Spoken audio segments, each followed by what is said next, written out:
criteria for judging, no? For criteria for judging, clarity of speech, 30%. Characterization, 30%. Relevance, 20%. And the delivery and presentation, 20% for the total of 100%.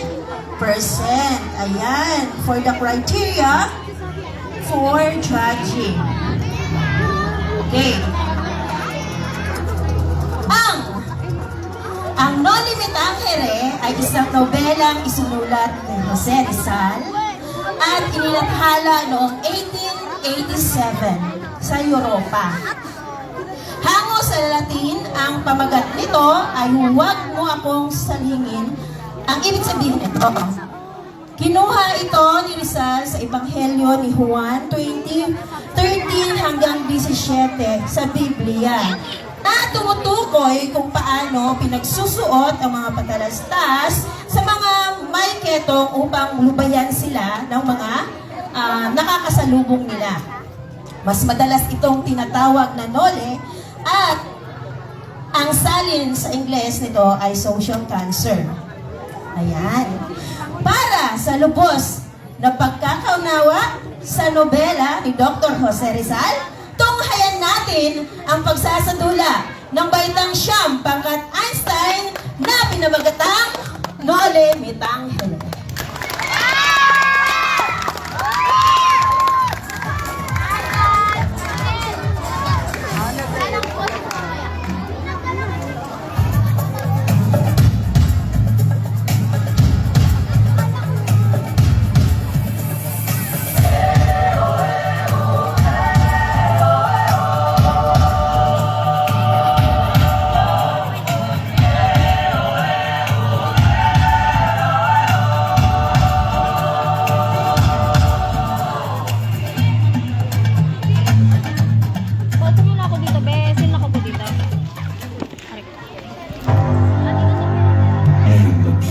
Ating babalikan ang obra maestra ng ating pambansang bayani, si Jose Rizal, ang No Limit Angere. Isang kwento ng pag-ibig, paghihirap at walang hanggang pakikibaka para sa katarungan at kalayaan. Habang binubuksan natin ang mga pahina ng nobelang isinulat ni Jose Rizal, ating muling babalikan ang mga aral at damdamin ng ating bayan.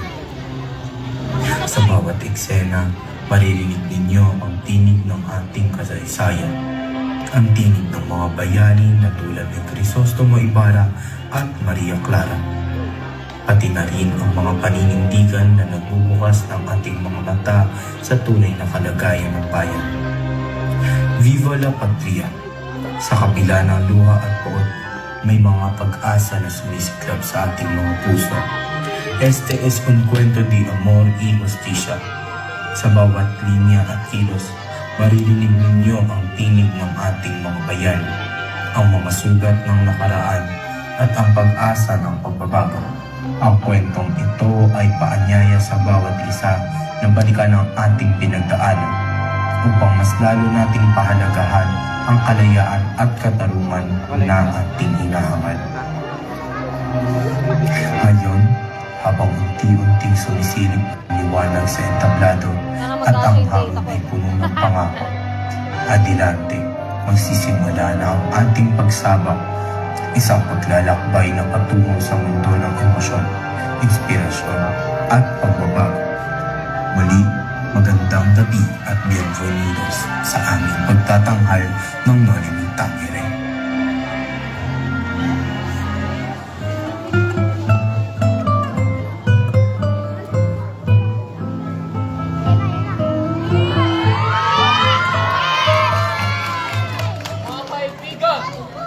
Ito, ibinibigay ko ang aking mainit na pagsalubong, ang anak ng aking pinakamamahal na kaibigan, si Juan Crisostomo Ibarra.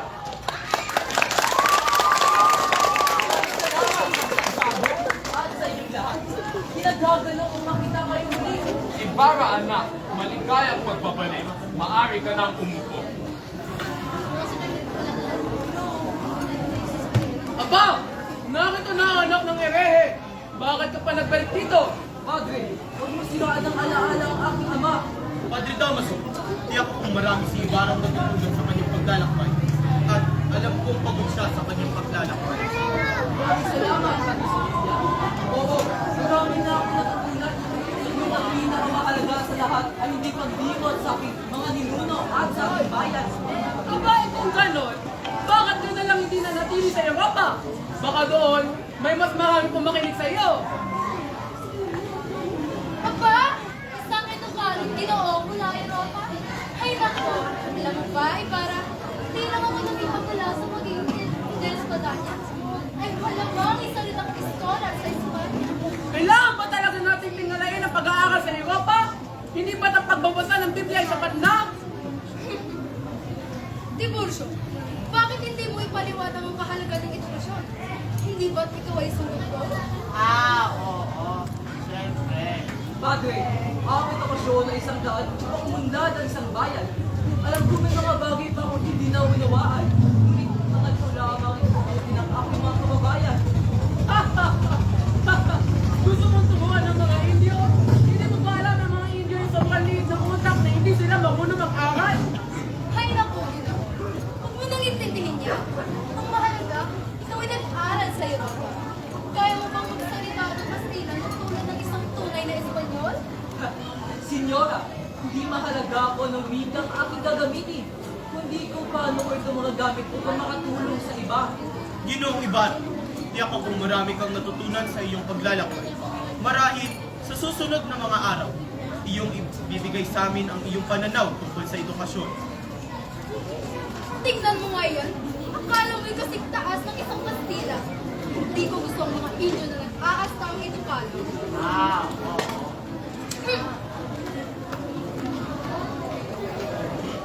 Kung walang galang ako, ako'y makaalis po muna.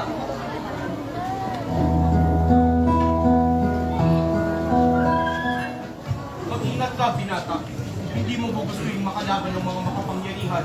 Hindi ko po nais makapagtalo ngayon kay Padre Damaso. Nais ko lamang ipagdiwang ang aking pagbabalik at bigyan po ba ang aking yumaong ama. Sa gitna ng magarbubig at pagbalik ng nata, katahimikan ng muling buhay ni Padre Damaso ang sugat ng nakaraan. Sa kanyang mapanirang pananalita, hinamak ang alaala ni Don Rafael, ama ni Ibarra, sa harap ng madla. Ang mga salitang binitawan ng Reverendo Padre ay tila mga palasong tumarak sa puso ng binata. Ngunit pilit niyang lunukin ng pahit ang bawat salitang sumugat sa kanyang pagkatao, sapagkat alam niyang sa harap ng makamundong kapangyarihan, ang galit ay maaaring maging apoy na wawasak sa kanyang mga pangarap. Tila isang ilog ang kanyang puso, malalim ngunit mapayapa sa ibabaw. Subalit sa kailaliman nito, nag-uumalab ang kanyang hinanakit, at sa katahimikan ng sandaling iyon, isinilang ang isang panatang magpapabago sa landas ng kanyang buhay.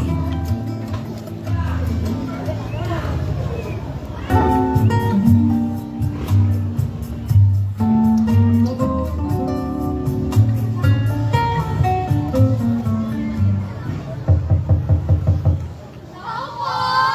Tao po! Solo un momento!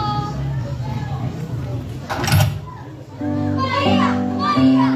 Ay! Mamani po! Mamani po sa balat! Dito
sa iyong mga simbahan. Hindi mo naman siguro na naisip na hindi magmukhang presentable sa harap ng isang Crisostomo Ibarra, hindi ba? Tara nga tayo sa namin. Lalagyan ka namin ng mga pelas. At kolorete. Papagandahin natin si Maria sa harap ni Crisostomo. Kay ganda ni Maria, yang nakikiligin si Ibarra. Hindi ba si Maria nakikiligin sa isang bituin? Napakaganda ng ating Maria.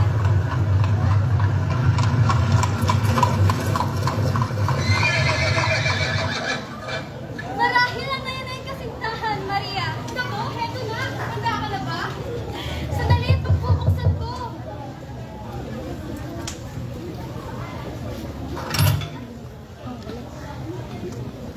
Buenas tardes, Binibini. Buenas tardes, senyor. Ikaw na pala iyan. Siyak na nalagit na kayong dalawa ni Maria na makita isa't isa. Halika at sumunod ka sa akin. Nariyan ang pala sa gusto mo eh.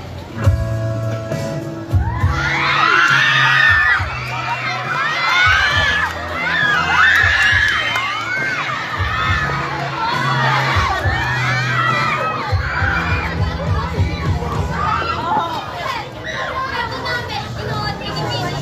Ngunit mauna mo kami at mabigyan namin kayo ng espasyo upang magkasama. Tara na, at nakamakulit mo na rin ang kanilang para magsistigan.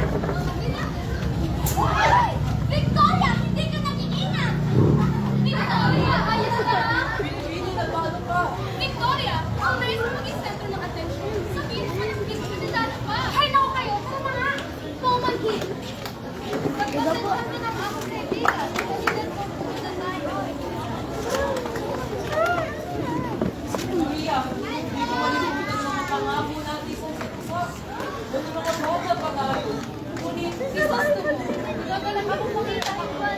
kinagagalakan ko pa ipakita siya Isabel. Sige, inom ka muna na mainit na chocolate. Alam ko matagal kang nagkasal.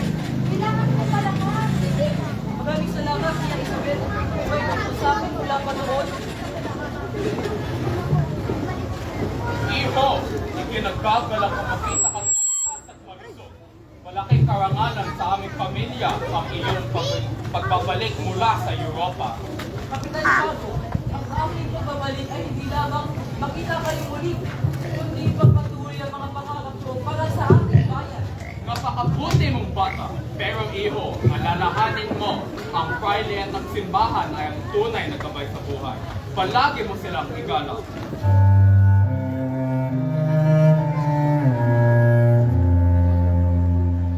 Jesus na ang mahal ko. May mga pagkabag ba sa iyo? Ang aking ama, siya ay pinagtapon at pinakulong sa bilangguan. Hindi ko man lang siya nakasilayan sa kanyang huling mga sandali. Iho, wag na nating pag-uusapan ng malungkot na bagay. Ang mahalaga ay nandito ka na at magkasama kayo ni Maria Clara. Magpakasal na kayo at bumuo ng isang masayang pamilya. Kapitan Tiago, mahal ko siya si Maria Clara ng aking buong puso. Ngunit, hindi ko kaya talibugan ng tao ng aking konsensya. Kailangan ko malaman ang katotohanan. Iho, tandaan mo, ang pinakamainam ay huwag sumuway sa nakatataas. Maria Clara, anak. Huwag kang mag-alala. Ang mahalaga ay nandito si Ibarra para sa iyo. Hayaan mo lumipas ang mga ulos. Crisostomo, kahit anong mangyari, manatili ka sa aking tabi. Ang puso ko ay sa iyo lamang. Ikaw din, Maria Clara. Ngunit ano ba ng hamon ng tadhana? Mga kawangan ko, mga pangako natin sa isa't isa. Huwag mo ako ng paagalan para sa mga tatahanan.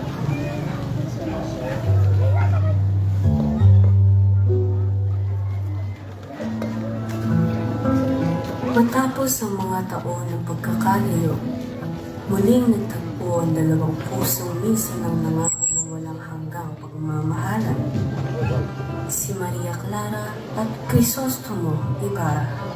Sa likod ng mga matang lumuluha ng pananabik, naroon ang pilit na itinakong sakit, ang pangungulila sa mga panahon nagdaan.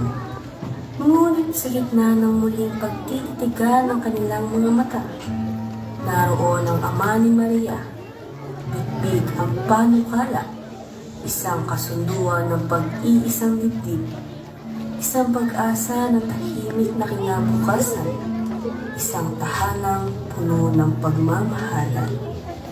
Subalit si Ibarra, Sa kabila ng pag-ibig na sumisiklab sa kanyang dibdib, ay hindi na kaya ng bigyang tugon ang inaasam ng nakararami. Tinitigan niya si Maria Clara, ang kanyang inaliro.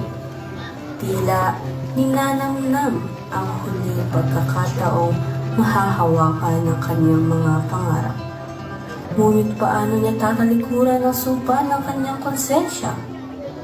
Paano niya isasantabi ang kirot ng alaala ng isang amang inagawa ng dangal, pinagsamantalahan ng kapangyarihan at ibinaon sa limot ng karahasan? Hindi ito tungkol sa pag-ibig lamang, sapagkat sa bawat pinting ng kanyang puso, naroon ang tawag ng bayan, ang sigaw ng katarungan. Hindi niya kayang ikulong ang sarili sa ginhawa ng tahanan, habang ang lipunan ay ginagapos ng dilim at kasinungalingan. At si Maria Clara, tumango ng marahan, pagamat ang kanyang puso'y nagdurugo. Patid niya ang pasyang Ibarra, isang pasyang hindi kayang baguhin ng kahit sinong umibig. Siya'y nanatiling tahimik, pinipilit lunukin ang pait ng paglimos sa isang pagmamahalan na hindi pa maaaring lumaya sa mga tanikala ng tungkulin at langal. E sa konversasyon, dalawang pusong umiibig ang muling naghiwalay, hindi dahil sa kawalan ng pagmamahal, kundi dahil sa lakas ng paninindigan, sapagkat may mga pusong kailangang isakripisyo ang sarili, alang-alang sa higit na dakilang layunin. Sa konversasyon, dalawang pusong umiibig ang muling naghiwalay, hindi dahil sa kawalan ng pagmamahal, kundi dahil sa lakas ng paninindigan, sapagkat may mga pusong kailangang isakripisyo ang sarili, alang-alang sa higit na dakilang layunin. Crispin! Basilio! Malapit na magdilim ang anak ko! Nasaan na po kayo, mga anak ko? Tiyak na ako, nagugutom na kayo! Kung pwede lang, dadalahan ko kayo ng mga kain. Ngunit, baka ako'y pagpawalan. Tiyak ako, pinagalitan na naman kayo. Ama! Huwag niyo po sila saktan! Iligtas niyo ang aking mga anak! Kung pwede, ako na lamang po ang saktan ninyo! Huwag na ang aking mga anak! Crispin! Basilio! Mga anak ko!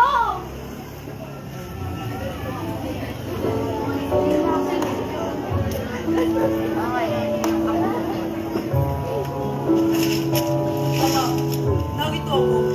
Ay, yung alaala ay kinabay nila ako ng dilim na walang katanungan. Don Crisostomo Ibarra, may napapabalita ang balita ng manghalang sa bayan na si Padre Damaso mismo ang nagutos na ang bangkay ng Yama ay pinaalog sa ilog. Padre Damaso? Sama? Sama? Siya ang nagbantaan ng dangal sa aking pamilya. Paano? Paano niya nagawa ito pinakamamahal ko, ma? Bakit ba?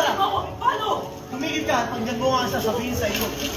Mga nakatatanda sa ating komunidad ay nagsasabi, si Sostomo, dahil utusan ni Padre Damaso, kasama ngayon sa kasong pamahalaan, naalisin ang mga bakas sa bayanihan ng Pagma. Kita ng pagkalit sa iyo. Pinili nilang itago ang kanyang karangalan. Sa ilalim ng agos, kalingan at Di maaari. Hindi ko ang yan ang putos na yun ay mula na lang sa kapos ng iyo. Hindi magsisiling. Ako'y nagpaalam sa aking panghihiganti. Mamansin sa aking mga balita. Wala kasi nakasabi. Wala pag nanay. Sa katahimikan ng gabi, inandas ni Crisostomo Ibarra ang himlayan patungo sa alaala ng kanyang ama. Bitbit ang panalangin ng isang anak na sabik na maghahandog ng paggalang. Ngunit ang kanyang mga matay na puno ng pagdududa, ang puntong tila ni kakaiba. Sa lilim ng puno ng pagdadanamahati, Isang balita ang naghayag ng isang katotohanang nagpalugmok sa kanyang kaluluwa. Pinahukay, pinadungaw sa karinglan, at inianod sa ilog. Ang labilang ama na dapat sana'y nanahimik na sa piling ng lupa, naging biktima pa rin ng kawalang hiyaan ng makapangyarihan sa isang utos ng isang taong dapat kumabay sa mga kaluluwa, isang pari, si Padre Damaso. Tinanggalan ng dangal, tinapo na parang walang halaga ang ama ni Ibarra. At sa mga salitang nadinig, unti-unting nag-alab ang apoy sa kanyang puso. Ang pait ng pagkakait sa kanya ng katarungan ay naging binhi ng hinanakit. Ang sugat ng kahapon ay muling bumuka, at ang dugo ng pagdurusa ay muling dumaloy. Ang anak na nagbalik upang maglingkod ay ngayon unti-unting nagiging isang aninong maghahanap ng katotohanan at katarungan. Sa gabing iyon, sa tabi ng mga batong saksi sa kanyang pagkaduro, isinilang ang isang bagong Ibarra. Isang Crisostomo na hindi lang umiibig, kundi isang Ibarra na mag-aalab upang magwakas ang tanikala ng mapanigil.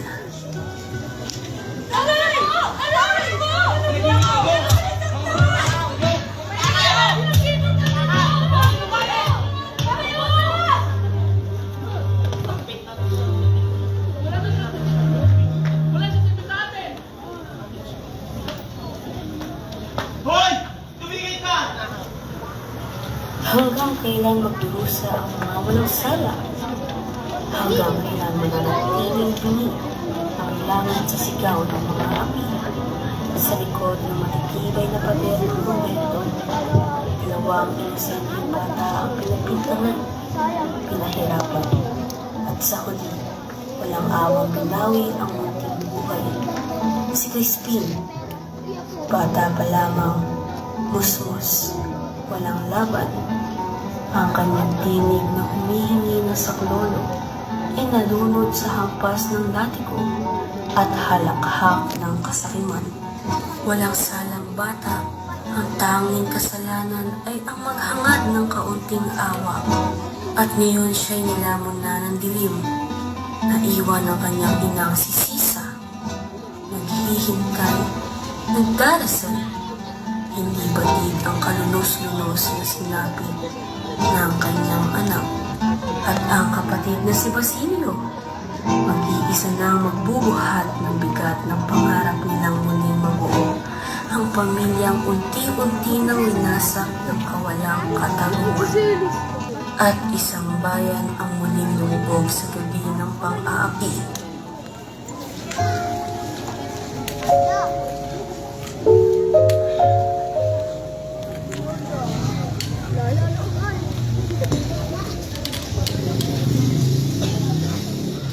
Anak, ang kaalaman ay hindi dapat ipagkahit. Gusto ko sana magpatayo para sa inyo upang maging ilaw kayo ng bayan. Piloso Potasio, para na po kayong baliw na sobrang ideya ninyo. Maaaring sabihin baliw ang ilan dahil sa labis kong pag-iisip. At tunay na talino hindi maako sa taong ordinaryo na ito ang nagpapabago sa ating bayan. Paano po namin matutuhan ang mga aral na iyon sa inyong paaralan? Dito, matutunan ninyo ang tamang pag-iisip, tapat at pagmamahal sa bayan. Huwag kayong matakot sa labis na pag-iisip na ito ang nagpapabago sa ating sa bayan natin sa hinaharap. Sige po, Piloso po. Subukan po namin maging mabuting mag-aaral at isabuhay inyong mga aral. Yan ang gusto ko marinig, anak. Tandaan mo, ang tunay na katalinuhan ay nililingkod para sa kinabukasan sa ating bayan.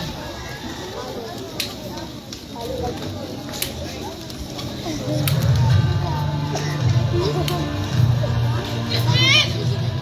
Basilio! Mga anak mo! Christine! Huli ka!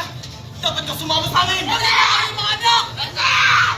Hindi na kinakang mga anak ko! Binawan niya ako! Sa akin ka sila! Christine!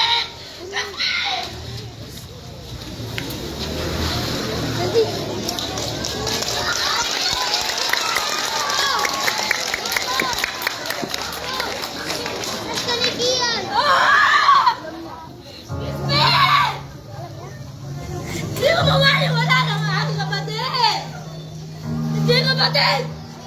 Na mawala ka sa amin, Lina! Patawad! Patawad! Mahal kong kapatid! Ina! Mahal kong ina! Nahulila ako! Sa biyan ng aking ina! Ang galing. Ay, nakakagaling. Mga kabataan, sang-ayon ba kayo sa aking pinapatayong paaralan? Sangayon kami sa'yo, Tao Ibarra! Sangayon tayo! Sangayon tayo! Mamarapat ikaw ikay tulungan sa iyong naising, Don Ibarra. Narito ako para ikay suportan at makamit ang pagbabago sa ating bayan. Ayun na pa pala ako.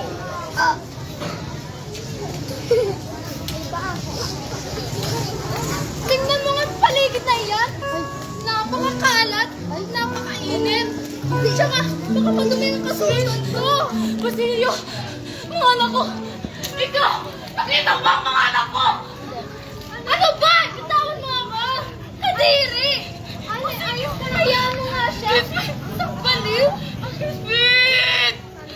Basilio! Crispin! Huwag mo akong iwan! Dito pa lang, anak! Basilio! Teka lang! Ganyan mga anak ko! Nakita ko ng paro-paro! Napakaganda ng kulay, hindi ba? Gaya ng pangako ni Ama, uuwi na tayo sa ating tahanan. Kain tayo ng masasarap. Hindi ba, Crispin? Bakit namumutla ka? Ikaw, Basilio! Bakit may sugat ka? Kayo ba'y sinasaktan sa... Sabihin niyo sa akin na ako ay ito ang lahat! Padre! Padre, wag! Wag! Wag mo saktan ang aking mga anak! Ako na lang! Ako na lang ang saktan ninyo! Huwag niyong anak! Crispin! Ang Basilio! Ang mga anak ko! Crispin! Basilio!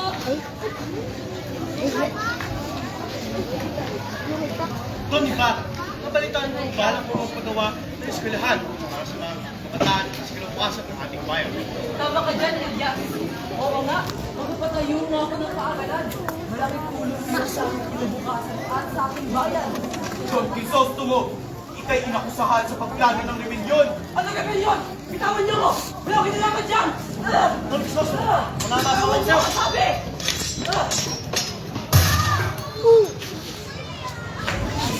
Don Crisostomo, Elias! Elias! Elias!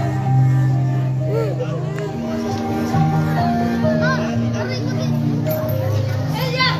Huwag ka nalabas yan! Nakamarap tayo muna!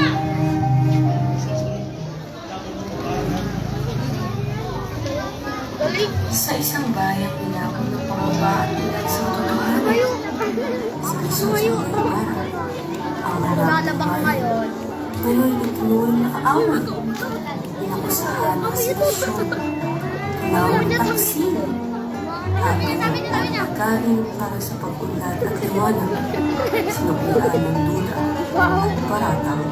Ngunit sa gitna ng kadiliman niya, may isang tingin na hindi nagkatubili ang alay ng sarili, si Elias.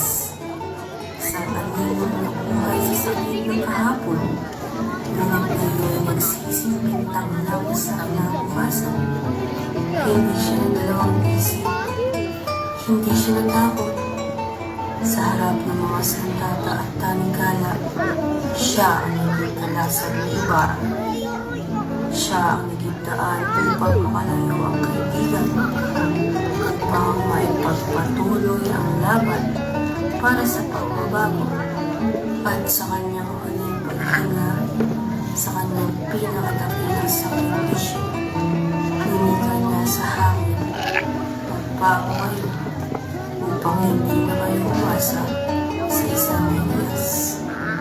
Sa gabi iyon, isang pag-asa ang nagpatuloy sa pagtakas at isang bayani ang maglaw sa dilim. Ipagpapasip ang liwanag para sa kinabukasan ng bayan.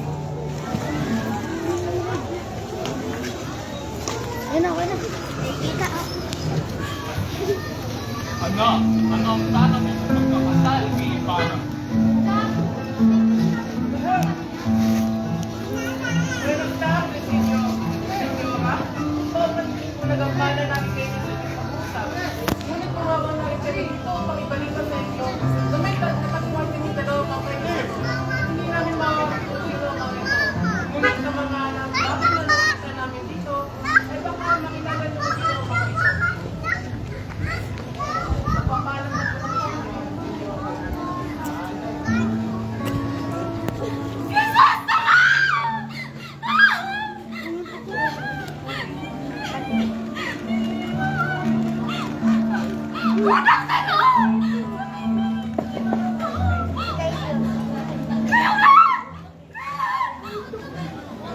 Sa akin.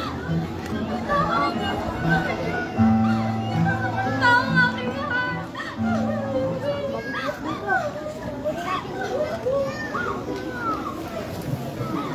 Sa akin. Sa mga sandaling ang puso'y umaasa, dumarating ang balitang babasag sa katahimikan.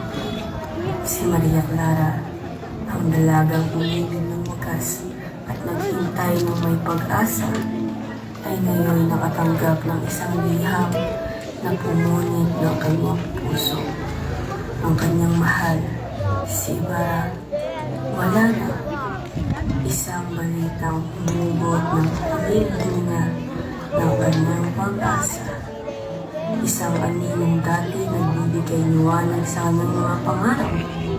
Ngayon tuluyan ng laho at sa pagpatapong kanyang luha, kasabay ang pagdilim ng langit, tuluyan nang nilimot ni Maria Clara ng kawalan. Ang pag-ibig na minsan nagbigay saysay sa kanyang buhay, ngayon naging sugat na hindi na kailanman maghihilo. At sa huling pagkakataon, tinanaw niya ang malawak na langit, hinanap ang tinig ng kanyang minamahal, ngunit ang tugon ay katahimikan. Sa katahimikan, naroon ang kirot ng pagkawala at sa pagdilim ng entablado, iniwan niya ang mundo upang yakapin ng walang hanggang kalungkutan.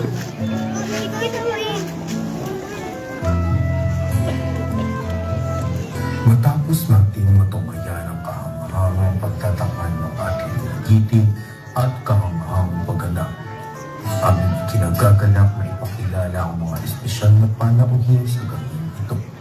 Sila ay mga kinatawan ng sining at kultura na magdadala ng dagdag na inspirasyon at lalim sa ating pagtitipon.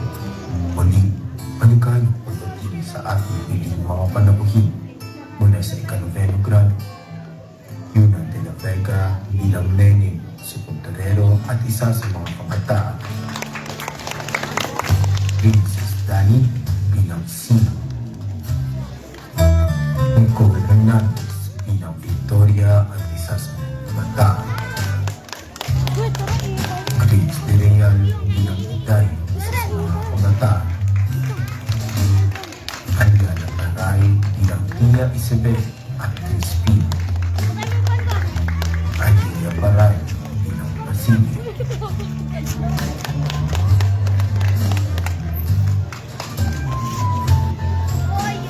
Samantha Javier bilang Doña Victorina. Daniel Espiritu bilang Don Tiburcio. Gian Rivera bilang Alonso Potasio. Julian Encarnacion bilang Kapitan Tiago at Guardia Civil. Ricky Maderable bilang Padre Salva at Guardia Civil. Santos Sarmiento bilang Padre Civil at General. Miguel Bermuda bilang Padre Damaso at Guardia Civil. Ivo Alias bilang Elias. Sarah Shimabel bilang Maria Clara. Centro Mexicano bilang Crisostomo Ibarra. Bershel Radiza at Stephanie Hope para sa produksyon ng musika. At ang ating paunin, ang direktor na nagbigay direksyon para sa produksyon na ito. Kanyang pinagbuklod ang foundation ng kasino at modernong inobasyon na nagbibigay buwan at kulay sa bawat eksena. Si Lisa Baisno. Ngunit, natin ang pagbabago